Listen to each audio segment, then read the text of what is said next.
We are at the Moen Manga studio. In a room filled with demon posters, a man apologizes to his colleagues, mentioning he did not heed their suggestions. Because of this, the studio went bankrupt and his colleagues listened to his apologies on a call. The man was attached to equipment that kept him alive, saying he would not last much longer. He says he was happy to create so many stories with his colleagues. The call ends and the man bids them farewell. The author places his hand over his works, recognizing that in the end his characters were the only ones by his side. The sensation of his death begins to take over the protagonist and he feels somewhat comfortable. At that moment, the protagonist feels his mind becoming clearer while being cared for by a girl. He opens his eyes with great effort. Upon facing the girl and asking who she was, the girl is surprised by the protagonist. The girl drops the bucket of water and stumbles, falling to the floor. Our protagonist gets up and asks why he was there. Then the girl runs off, calling her mother and warning that he had woken up. Unable to say anything, he just watches the girl leave the room. After much effort, he manages to sit up, placing his feet on the floor. The man wonders if he did not die and imagines he might have been transmigrated. Observing the room, the man finds some clothes hanging. With great effort, he manages to dress and recognizes that although this body is weak, at least he can recover.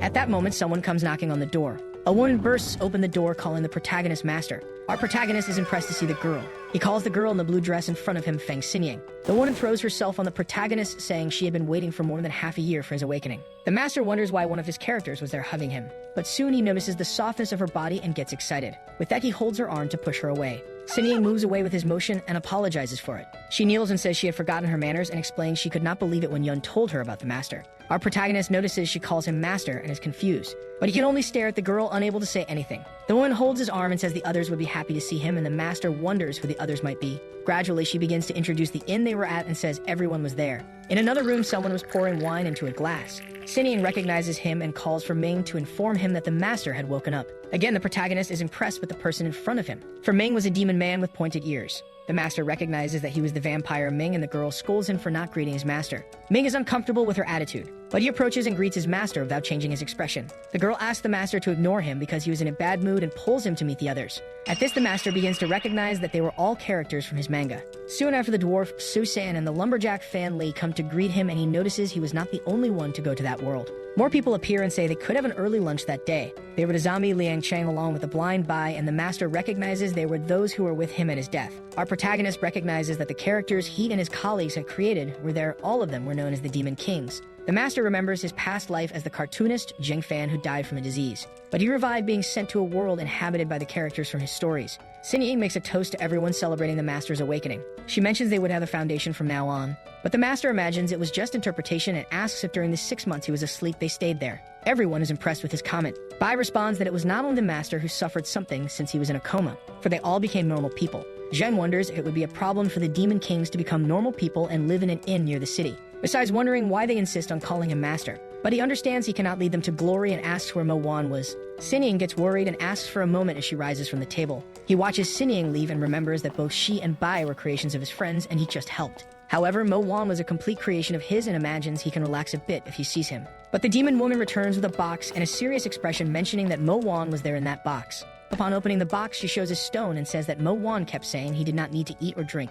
After a while, he sealed himself in that stone. The master decides to relax after the meal and looks at Mo Wan's stone, wondering why his creation does not come out of that stone. But the stone does not react to his comments. Our protagonist recognizes that beings like them would never humble themselves before him. With it, he returns the stone to its place and believes the others were only showing a superficial face of themselves. Suddenly, he hears someone complaining because someone would not let Xinying bandage his hand. Ming had cut his hand with shards and says he is a vampire, while Fan Lei praises that they no longer have their powers. But the vampire claims his recovery was still faster than humans. Fan Lei just accepts and says he will take the alcohol to the people, leaving Ming to take care of the broken container alone. Someone approaches him and asks if he was busy. Ming turns and sees the master staring at him at the door, asking if he would like to talk. Zheng asks if he would not sit at the table, and Ming says is disgusting. The master starts a series of questions about the place, while Ming says he does not know how to answer and mentions that Bai might be able to. He says the residents were strange for not having tried to inform themselves and mentions that this is the basics of games. But the vampire responds that they didn't need to be informed since he was in a coma, while Zheng imagines that he is shifting the blame onto the master. At this, Ming says that he didn't need to worry about the residents, which surprises the master. The vampire explains that they thought a lot about the master. but they decided on their own not to abandon him during the coma, and even less now that he has awakened. Zheng is impressed by his comment and believes it would be touching if it were said by Sinying instead of Ming. He adds that everyone else abandoned them except the master, and that's why they would do the same for him. As he leaves, he mentions that they were waiting for his return, and that Bai should have some notion of the surroundings. With that, Ming goes on his way, leaving the master seated at the table alone. Zheng imagines it as if they knew they were characters in a work and thus recognized him as their master, but he believes he should at least thank them. At that moment, Ming notices something strange and realizes that his hand has healed. In a room, Su San tells a story of Brother Hu fusing his fighting spirit into a horse and killing 3,000 people on the battlefield. All the spectators are impressed by his story. The master remembers that Su San used to interrupt people and wonders how his readers would react to that. Looking to the side, he recalls that Sinying always opened a brothel in his stories, regardless of the time or even the world. He remembers seeing this in several stories and imagines if the literary level was declining a lot. Then he wonders if that was a normal world. Bai mentions that there are many separatist regimes in that world, though none are really stable. He adds that everyone he met were normal people. At this, a man appears riding a blue horse with feather-like forms on its legs and face. This makes the master ask if Bai thought that was something simple for a world. But he provokes the master by reminding him that he was blind. At night, all the residents gather in front of the master. Zheng explains that Bai had talked about that world and asks if any of them could say anything more. Stinying says that it didn't matter because they just wanted to know his decision. She explains that they decided to name the inn only when he woke up. Until then, they called the inn Tongfu or Longmen in reference to the master. The protagonist imagines that even after dying, he would have to decide something like this until he decides that the second name seemed better. But his ally says he didn't even think about it, and the master says it wasn't worth it. He recalls that he liked scary things in his past life, but now he thinks it's a joke for understanding the feeling of being a creation. So he recognizes that in this world, what worries him are his characters and decides to do something that interests him more. The master returns Mo Wan's stone to its place and remembers that the game ends when one stops playing. But he believes he will have no regrets if he is the player himself. Zheng gives orders to Xu San and Fan Lai to get more information and find a place for them. Bai mentions that the patrol captain's wife was suffering from infertility and would send a water charm to her. Then he sends Sinying to receive their guests during the night. The blind man commands Liang Cheng and Ah Ming to help Sinying, so that no one causes trouble because it was the first time for her and the master. The demon woman accepts the orders and says she will charge the guests a considerable price. Our protagonist recognizes that they really organized themselves during those 6 months despite just waiting for him. Sinying asks if the food was not to the vampire's liking. Ming says that he really didn't like the food. At nightfall, the master receives information about the progress of their missions. He asks if he could help with anything, and the vampire says he has already helped a lot, which leaves the master irritated, understanding that he would be helping by doing nothing. At this, Ming says that although the auditions are over, the value of the other festivities would be very high. A pair of people approach the inn and say that although they caused many problems, they never came to settle accounts. The master believes it would be best to give up attending to them, and the vampire mentions that it would not be that simple, because the strength of their followers was very great and Sinying had already accepted the money even though she couldn't sleep with it. Ming adds that the master can help if he wants. Liang Cheng waits in front of a staircase serving as security. When he sees the master approaching, he asks who sent him there, and Zheng says it was of his own volition. He mentions that he will run after breaking a vase and wonders if everyone thinks he is dead weight. The zombie says he can do whatever he thinks is best and doesn't need to force himself to do something he doesn't want to. But he adds that the master's safety is his priority. With that, Zheng notes that he cared about his master. Meanwhile, the guest tries to approach Sinying, and she tries to keep him occupied. Ming stares at his hand with a stake in it, until he pierces his hand that was cut in the morning. And with that, he licks the blood from his hands while getting excited with the sensation. Sinying adjusts her stockings and extends her feet to seduce the guest. She asks if she looked good in those clothes, which excites her guest. The man stares at her excitedly, saying he has never seen anything so beautiful in his life. Then she tries to stall a little more, saying she still had more to show, which makes him even more excited. Sinying throws herself on the bed and says she could show more if he wanted, and her guest watches her more and more excited. He says he wants, while the girl wraps her arms around his neck. Then she says she will show him everything, until she gets close to his ear and asks him to wait a bit. More and more, she changes her clothes to make the guest more excited. At that moment, the guest's security notices someone approaching and asks what they want. Liang explains that the master brought a famous city wine, and the security says he is not interested. But the zombie says they were ordered to deliver the wine, not to force them to drink it. So the security stares at the protagonist holding the wine vase. At that moment, he tells the two to enter, and Zheng thanks him. Our protagonist passes in front of the security while observing the wine vase. Meanwhile, Stinying adjusts her stockings again. The guest keeps asking her to take off her stockings, and she tries to stall, asking him not to rush while removing them slowly. Sinying wraps her stocking around the man's neck and pulls him close with her stocking, saying she would give him whatever he wanted. At that moment, she notices something, and the master recognizes that it was the right moment. Zheng strikes the vase on the guard's head with great force while trying to knock him down. Meanwhile, Sinying tightens her stocking around the man's neck and starts to strangle him. A door bursts open and Ming appears like a shadow, following a hairpin. With the hairpin in hand, the vampire strikes the guest's neck. With that, he collapses unconscious while Ming watches him. The girl asks if he was still alive while recovering from her efforts, but Ming says he took some precautions. However, the guard survived the master's attack and charges at him, drawing his sword. Zhang worries as he sees his enemy approaching him. Liang prepares to help his master and pulls a hidden weapon from his sleeve to strike him from behind. When the swordsman tries to hit the master, a blue flame starts to cover him. Our protagonist is impressed by what happens next. At that moment, the zombie gets hit by the swordsman's attack. Despite this, he manages to land a direct hit on the swordsman and presses harder to cause more damage, and ends up with both being pierced by the attacks. The swordsman recognizes that his opponent was undead. When Liang was about to complete his attack, the guard released a blue light. Zhang wonders what that light was and imagines if it was the swordsman's internal energy or his Kai. He notes that this time he found something quite valuable. His enemy stands firm, and the master imagines that he was ready to fight. At that moment, the swordsman realizes that his partner might be in danger. Upon entering the room, the swordsman opens his eyes. The purple aura appears in front of him, and Ming rushes towards him. The swordsman prepares to face the vampire. Our protagonist already foresees the danger and tries to warn Ming about the swordsman's direct strike. Ming ends up being pierced and pushed back by his attack. The swordsman demands they reveal who sent them to attack, questioning who they are. But this excites Ming even more, who starts to laugh insanely. Zhang watches the scene and notices that Ming is becoming increasingly insane. The vampire opens his mouth and his fangs appear. With that, he bites the swordsman's neck forcefully, causing the swordsman to scream loudly while trying to keep his sword steady, until the swordsman finally loses consciousness. Ming releases his victim and lets him fall to the ground while blood drips from the bite. The swordsman falls to the ground, hitting his head hard while Ming displays a strong blue aura. He recognizes that sensation and becomes even more excited. With that, a pair of huge wings appear on his back while his body emits intense energy. Xinyang and Liang get excited about their partner's powers returning, while the master is impressed. With that, they believe they might recover their powers too. The partner comments on how convenient vampire bodies are for being able to recover.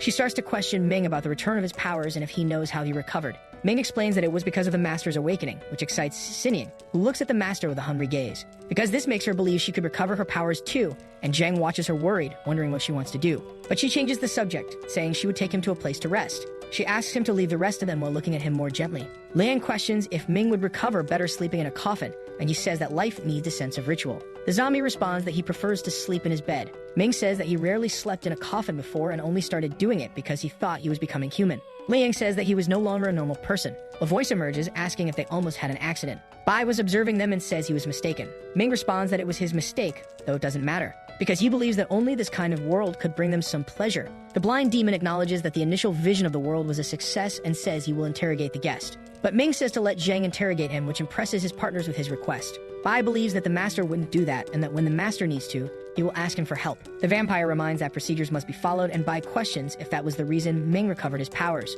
His blind partner says that despite agreeing to act discreetly, he secretly worked on this while leaving the room. Liang starts to question and provoke Ming, while they both agree that they cannot abandon the master. Ming believes that his distinguishing feature is having told the master that he wouldn't abandon him, and perhaps his recovery has to do with the master. Since they arrived in that world, they accepted him as the master, and his awakening started a relationship that depends on his trust. With that, Liang and Ming continue discussing the master until Ming asks to close the coffin, and Liang leaves. Zhang is in the bath, remembering that he didn't feel guilty about the guard's death, and Bai asks him to interrogate his guest. But the master prefers that he does it and then just tells him the results. The blind man accepts the request, and Susan says he could break a few of his teeth if the master wants. Our protagonist imagines that regardless of their actions, that was what he considered right. Or maybe that would just be part of his nature. After 3 hours relaxing without any news, the master gets out of his bath and realizes he fell asleep. At that moment, Liang appears behind him, and Zhang is startled by his ally. Upon recovering, the master asks if the interrogation is over, and Liang says it is not. The two talk, and the master asks what he wanted. The zombie just stares at him without any response, making Zhang sigh.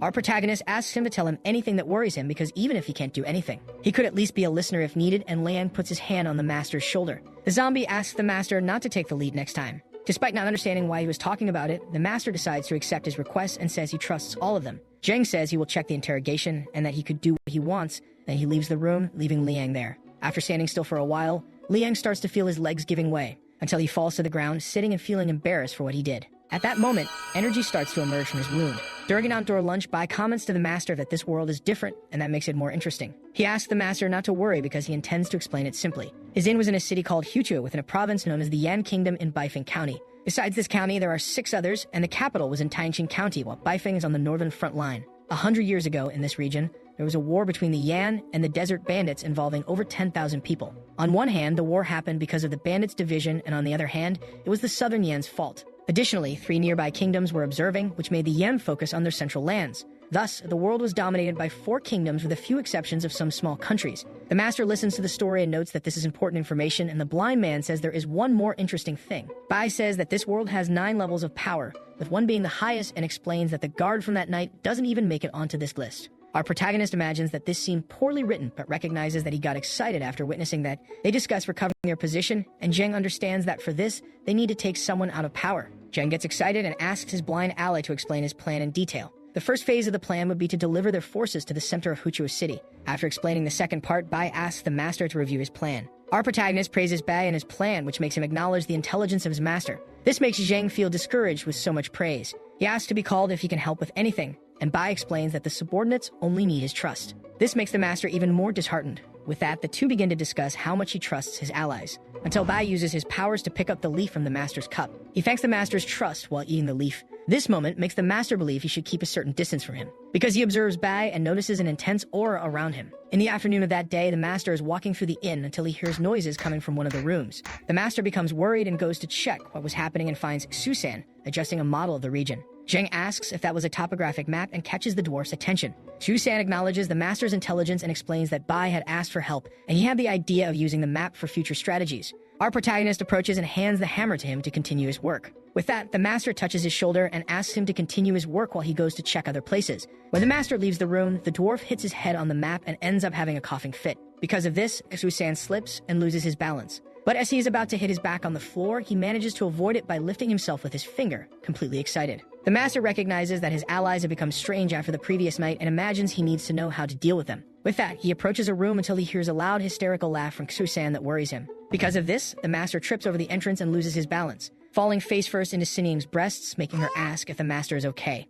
The protagonist gets up abruptly, completely blushing, staring at her breasts, and she says she was there to deliver his clothes. She completes by saying that she spent 6 months making various clothes for him, and Sining notes that they still fit him. The master says he lost his parents as a child, so he hadn't had anyone make clothes for him for years. Sining takes the master's hand and places it on her chest, saying that she can act as his mother if that pleases him. She says he can do whatever he wants with this mother because she's great at acting. With that, he recognizes that compared to all of his allies, he is by far the purest. At that moment, Bai enters the room, interrupting their conversation, which irritates Sining, who yells at him for not knocking before entering. She thinks about the great atmosphere they had, and that it was ruined by the blind man. Trying to provoke her, Bai knocks on the open door while saying something was happening at the inn's entrance. An army commander says he is going to war, and the Empire demands that the Zheng family help transport supplies. The commander already shows little patience, telling them not to even think of excuses because his sword doesn't recognize people. Sining explains that Lai had fooled with the merchants, and that Ming was sick and asked what could happen if he infected the tents with tuberculosis. With that, the commander stands up and says to ignore them while Liang and Susan are to be recruited. He demands that the two report to the tents outside the city the next day while he leaves being greeted by Sining.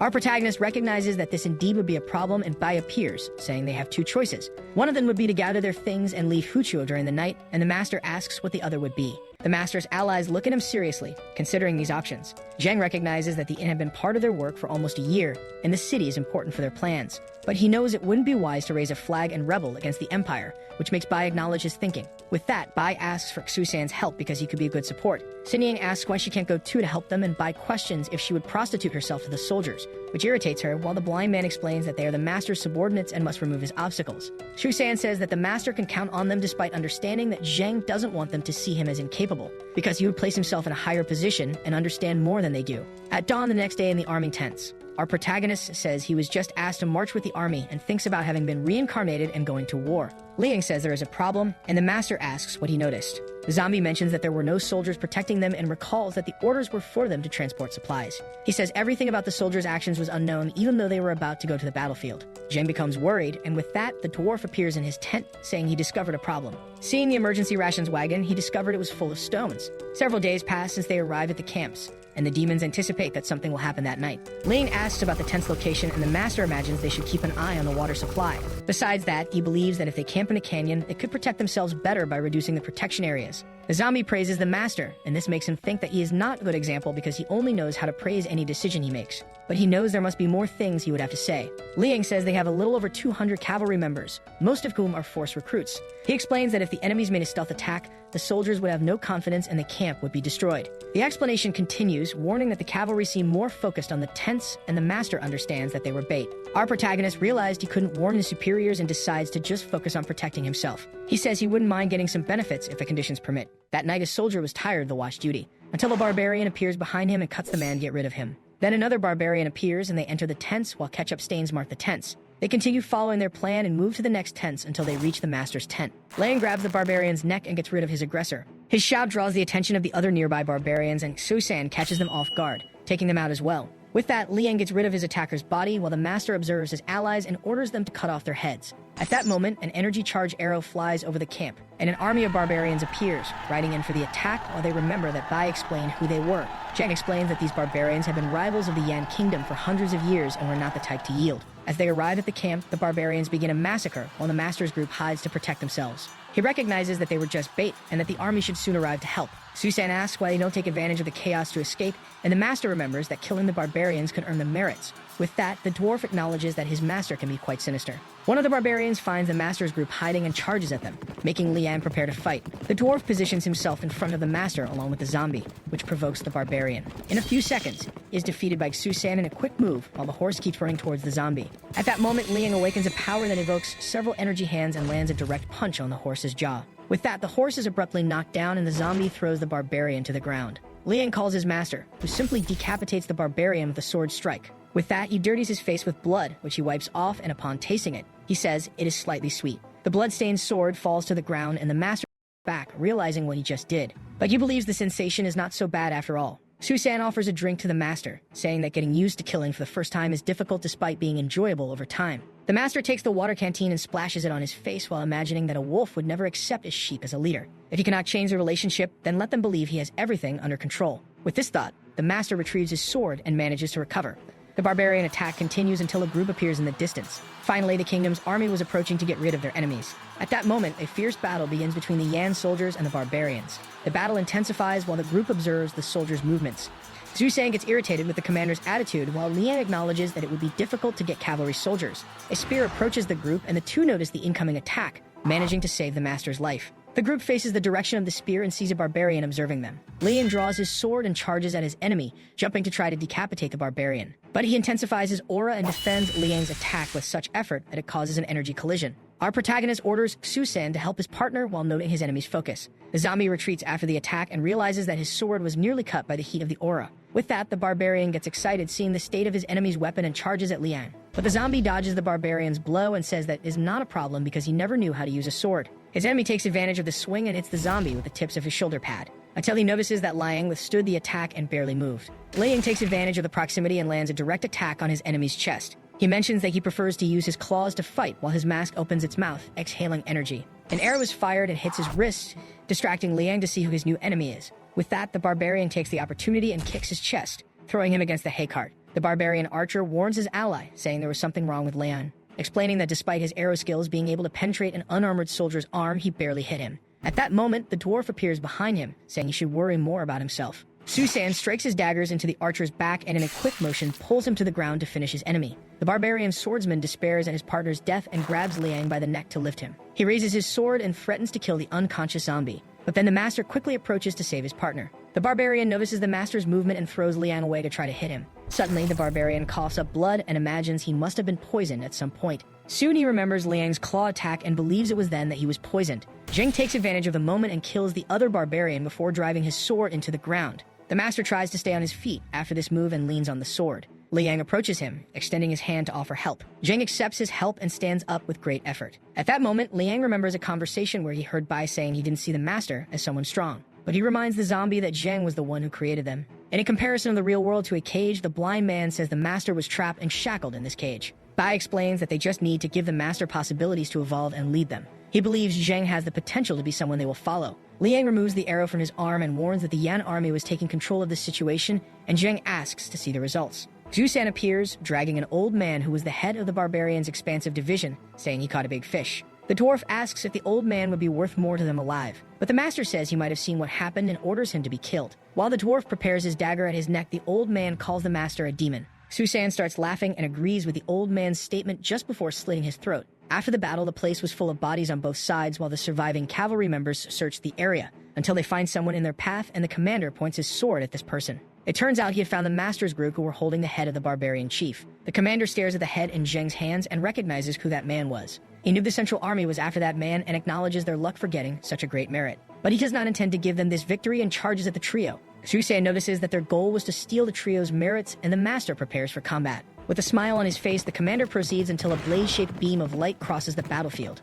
This beam of light hits the commander fully and cuts him in half. The attack was launched by the 7th Elder Escort on the orders of the Marquis of Zhenbei Li Quan. At that moment, the young Marquis points to the trio and orders them to clean themselves and come to her tent. In the tents, they wonder if they would have something to resolve with the general while mocking her for being a woman posing as a man. Su-san mentions that a woman's status is not so low, and this could be useful to them, as she would be a good partner for the master. But Liang says she is not good enough for him, which makes the dwarf complain about his partner's comment. Liang mentions that beside them, the master can marry the best woman in the world, and asks if he has not noticed something. This makes the dwarf understand the connection between the recovery of their powers and their master. His partner remembers that before the master awakened, they were ordinary people, and that currently even the master is evolving. With that, the dwarf remembers that he told the master the general was a woman, but forgot to mention something. He had remembered telling the master not to expect a girl to let him in, as he would have a beautiful view. But Liang mentions that if he did, that the general would call her soldiers and they would kill the master, and Su-san gets disheartened hearing this. Meanwhile, Zheng approaches the general's tent. Upon entering the tent, he kneels to greet the general. Lai Quan says they were of great help to them and allows them to choose between 2 rewards. The first would be to become her personal servant and member of her family, while the other would be to become an officer in the Huchuo area. But staring at Zheng, she says she will take him into the Li family, and before she finishes her sentence, the master chooses the second option. With that, the general gets irritated by the answer and asks if he was belittling her family. Zheng says that Huchuo is his home, while he imagines it would not be worth it to be taken as the general's servant. For a moment, he remembers Ming's attitude while wondering if any of them would be vegetarians. Meanwhile, the vampire was finishing his mission getting rid of the enemies. He hears that after the hyena gang is done, they would go after the Trinity Union, and questions why they were starting the plan without the master. Bai explains that the master should return at any moment, and they were just taking precautions by taking the initiative. Ming removes the weapons embedded in his body and asks about the other gang, saying he does not remember them on the list. His blind partner mentions that he had left that to Sinning to handle, and at that moment they begin to hear screams from the inn. The leader of the cart gang was trapped in several wires that begin to strangle him and hang him in the air. He tries to fight the trap, what she had done to them, while Sinning watches the scene of her target. She begins to savor the water from the teapot while observing them and wonders if the master has already finished his fight. Meanwhile, the master's partners say they can reach Huchu in a day and that he does not need to worry about the inn.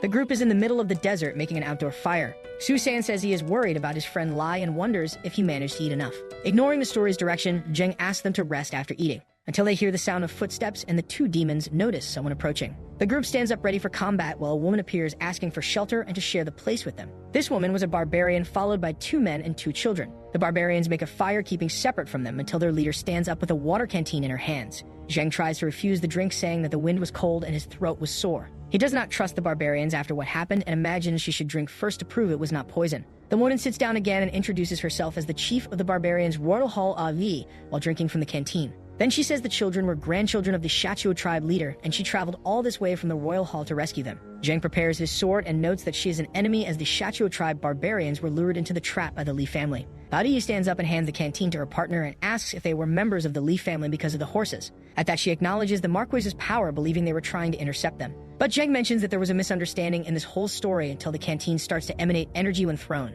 Soon the barbarians next to the leader begin to suffer the effects of the poison, while she uses a curse to manipulate the corpses. With that, the dead barbarians rise, emanating her energy, and stare at the group with a ravenous look and pointed teeth. Zheng mentions that he knew something was wrong with her while the trio prepares to face them. But at that moment, the master decides to provoke Liang by saying that they were his relatives and asks if he is not going to say hello. The zombie barbarians charge at the trio to kill them, and Liang removes his mask and shows his teeth. He launches a roar filled with energy at them, and his energy starts to affect the leader's control. Ai recognizes that Liang broke her control and wonders how he managed it. The leader decides to check Liang's story and activates the barbarian Ai's curse. With this, she notices something wrong in Liang as she sees a powerful and intense aura. He was not controlling the barbarian corpses, as they only submitted to the demon's wishes. Liang uses his roar and manages to control the barbarian corpses and makes them attack their leader. Ai dodges the attack from the first barbarian, while the second she counters with a punch and knocks him down. Foreseeing greater dangers, she hugs the children, who wake up as Su-san appears behind her. When he intends to strike his daggers against the leader, she uses her ability again. In a quick move, she expels the dwarf away from them while raising her cloak to protect them.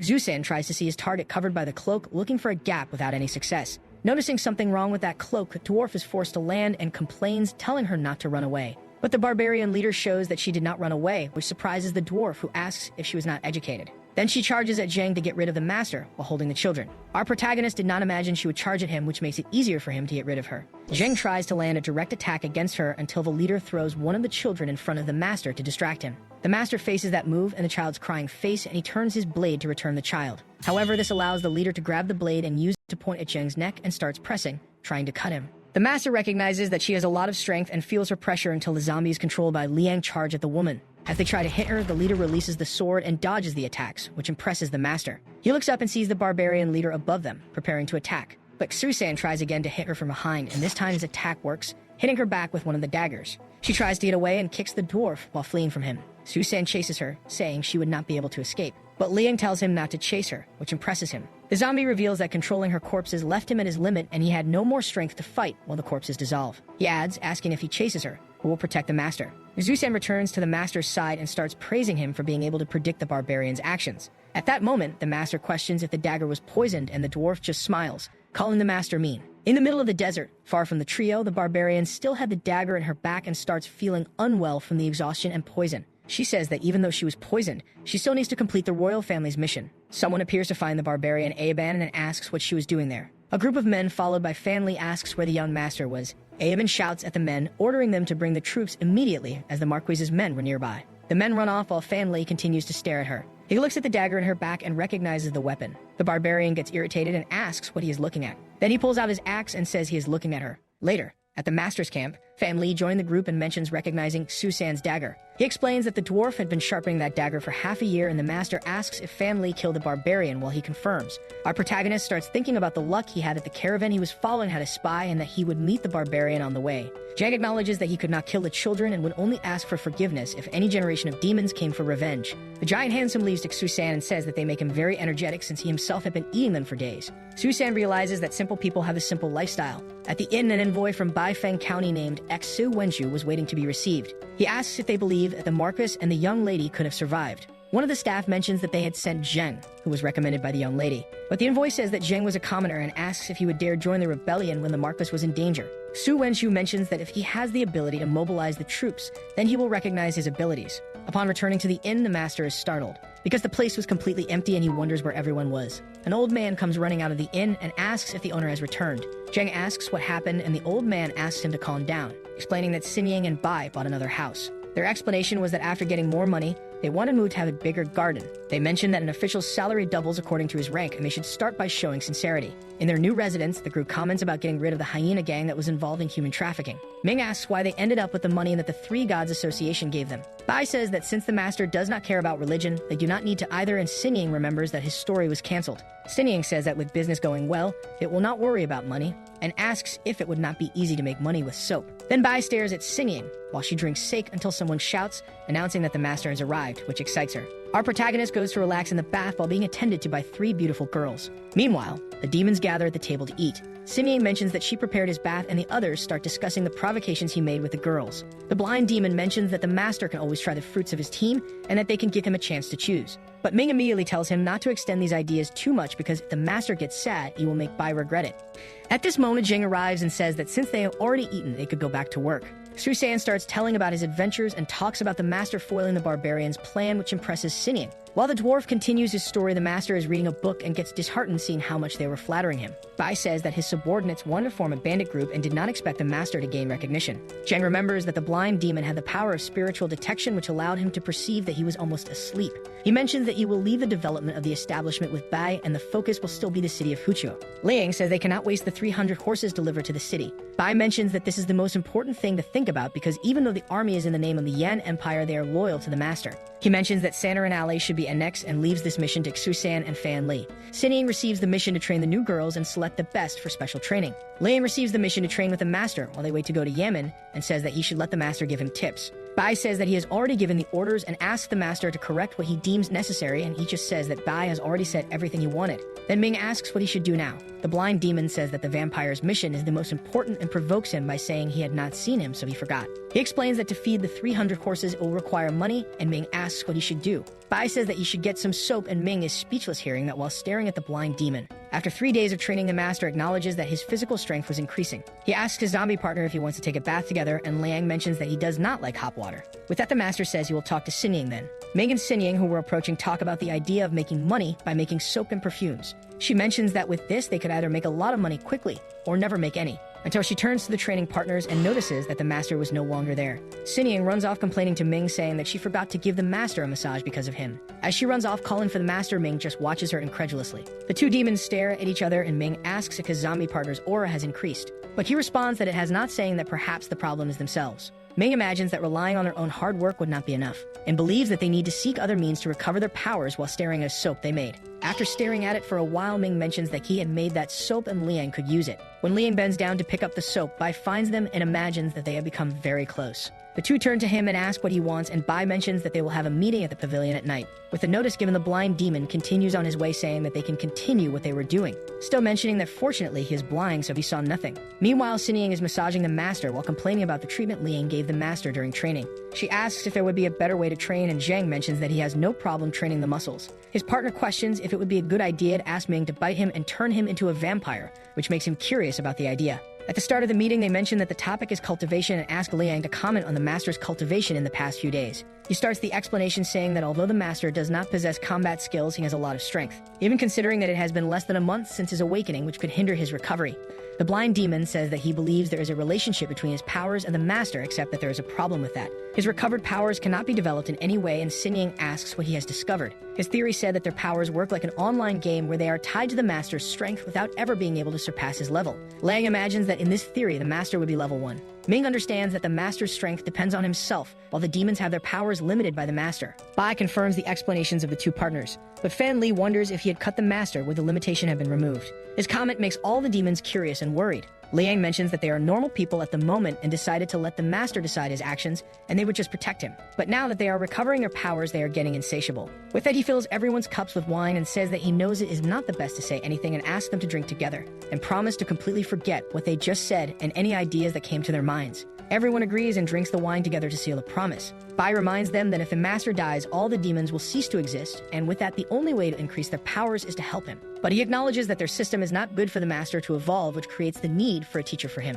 Xinniang asks if the blind demon was calling only them to prevent the master from knowing about the teacher's idea. Ming asks why he did not say any of this before, and Susan complains that he embarrassed everyone. The blind demon says he did not expect Fan Lai to say something like that, and the giant wonders if it was his fault. The next day, Xinniang and Fan Lai are observing the scenery in the middle of the mountains. The master's partner says that she asked her maid to tell the master to wait for their return, and asks if Bai is sure that the teacher they are expecting would have passed by there. Bai mentions that they talked about it the night before and already found their target, while Susan understands that he had planned all this. The blind demon reminds them that he had spoken about the captain's wife who asked for water to help her fertility. Susan repeats some words, pretending to understand exactly what he said. He explains that her maid talked about a captured bandit who was a martial artist about to be taken to the neighboring city. Because he is a martial artist, they believe he would be a good teacher for the master, although he is debilitated. But Bai just gives a long speech praising luck and destiny being on their side for getting a teacher for the master. While Fan Li gazes at the horizon looking for signs of a target, Susan complains to Bai about the speech. At this moment, a horse appears beside them and the master meets his allies.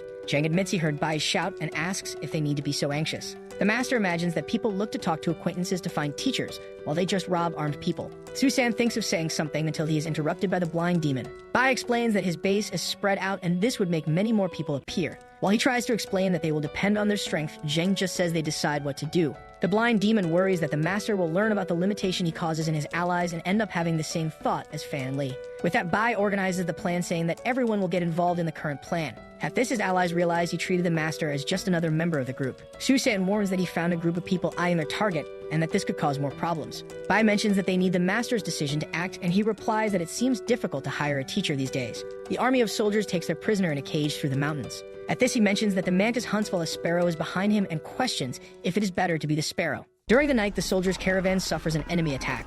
Captain Wang Lai says they are soldiers of the Fang Liu, and he knows their closeness with the barbarians, and the bandit tells him to release his soldiers. Wang Li ignores the bandit's advice, who reminds him that his daughter-in-law is pregnant and he should not die for nothing. As the battle intensifies, the bandit tries to save the captain's life.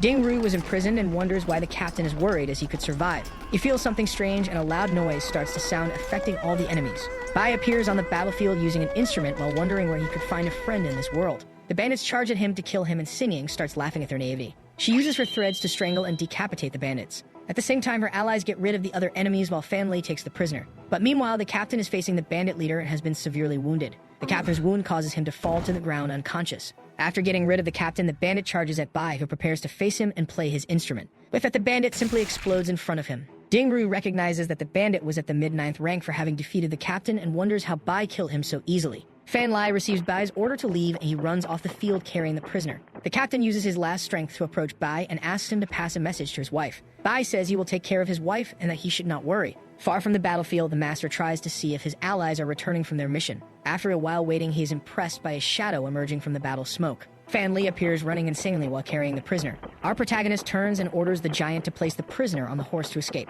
But the giant just runs past the master and keeps running, making Zheng try to ask Fan Li to wait for him. Upon returning to their base, Bai and Xinyan inform that although it took some time to get rid of the enemies, Fan Li was already carrying the prisoner. Our protagonist remembers to keep asking the giant to release the teacher, while Bai praises him for getting a teacher. However, while he is relieved to have gotten a teacher, Xu San says he has bad news. As the giant was very excited when he returned to the city, this ended up making the prisoner faint. Zheng cannot believe what he just saw and thinks is just a joke. The next day, the blind demon examines the teacher, while the master asks how his pulse is. Bai informs the master that he was actually a psychiatrist. Zheng mentions that maybe that guy will not work because he is not breathing and has no pulse, which makes Bai consider burying him. But he says it would be a waste just to bury him and asks if it would not be good to make fertilizer from him like the previous enemies. The master agrees with the idea and says he does not feel very comfortable with Bai, probably because he is not as strange as he is. At that moment, the prisoner manages to wake up, which makes Bai say he was helped by the heavens. Bai mentions that he needed to negotiate things with the teacher, and the master asks to leave that to his subordinates. With that, the blind demon tries to talk about the teacher's martial skills.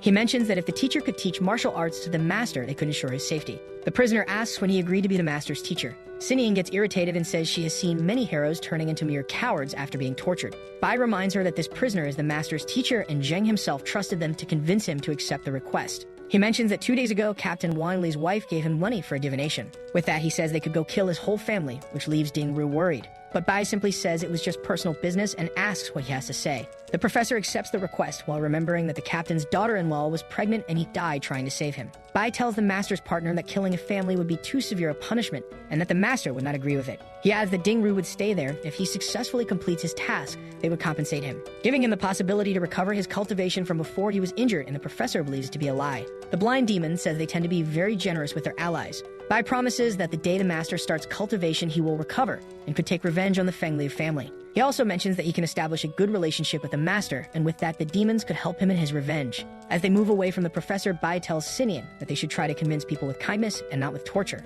She replies that he has said that before. Still, she reprimands Bai, asking how he dares to threaten Wang Li's family just to convince him. But Bai asks if it wasn't appropriate to threaten Wang Li's family after he died protecting Ding Ru. Xinyan gives a sadistic smile while acknowledging that it was indeed appropriate. She asks if this threat included the child that his daughter-in-law was expecting. The blind demon replies that the child is not his, and Xinyan teases him, asking if he was infertile. Then he explains that the most he did was make her drink a water charm to regulate her emotions, and with that, she managed to get pregnant. Xinyan feels relieved, saying she imagined he would still leave a child, and he replies that he is pure and kind while she is dirty and evil. Bai asks her to call Ming over there, because he needed to ask him to map the professor's energy circulation, and Xinyan warns that if the needle got stuck in his body, it would hurt. He asks if she could hold back, and she replies no while showing excitement. In the examination room, it is mentioned that each family has its own martial arts method, and they needed to have chai in an empty kongu. Xinyan disperses kongu over Ming's body, and then she begins to mark lines with her needle. Bai explains that after getting kai in the kongu, it would divide into 5 directions. The directions would be the limbs and the head, and Ming anticipates that if Xinyan is not careful, he will die.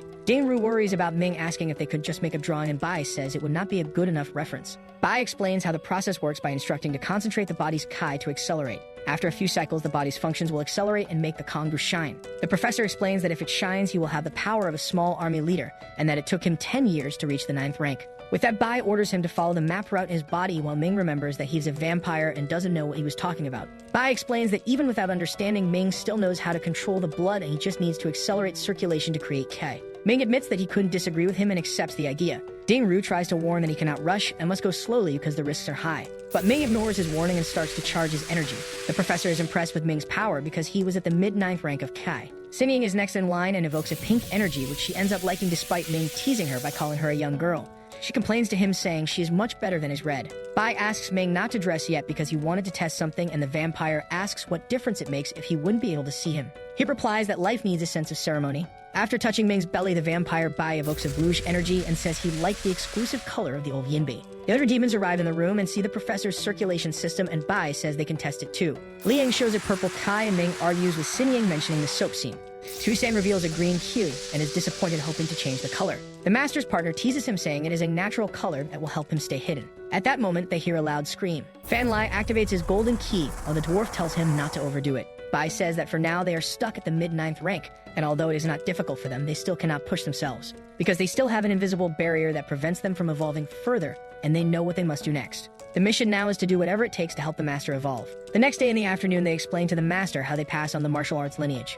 But he asks what he should have learned. He remembers that the most he heard were theories and saw several lines on Ming's body, and he asks how much they overestimate him. Zheng still stares at the professor, imagining that he is just a normal person. Bai asks the professor if there is not an external stimulant to help the master have a direction to follow. Ding Ru mentions that many cannot feel the Kai and use washi powder to stimulate the evil Kai, which affects the human body. With that, Bai orders Liang to use his evil Kai to stimulate the master's meridians, and he mentions that it might hurt a bit. Liang uses his Kua concentrated in one finger to stimulate Zheng. Zheng acknowledges that he feels sore and numb as his body starts to have his nerves bulge. At that moment, the master feels his energy rising until he starts foaming at the mouth from the effort. The demons worry about this and tell Liang to stop. Ming asks if he ended up poisoning the master, and Liang says he knows he couldn't let the corpse poison enter his body. Xiniang tries to lift the master while calling out to him without success. She gets angry with Liang and says that Bai ordered him to stimulate him with the evil Qi and not almost cause Alzheimer's to him. Liang says that this would not be possible, and he did not inject so much evil Spy into the master, and his current strength would not be that terrible. The professor imagines that the master's body had very dense Kai, which acted as fuel being incinerated by evil Kai. Bai believes that then the master's body has a good aptitude for practicing martial arts. With that, they believe it was not a waste of aptitude, and that the master could indeed be very powerful.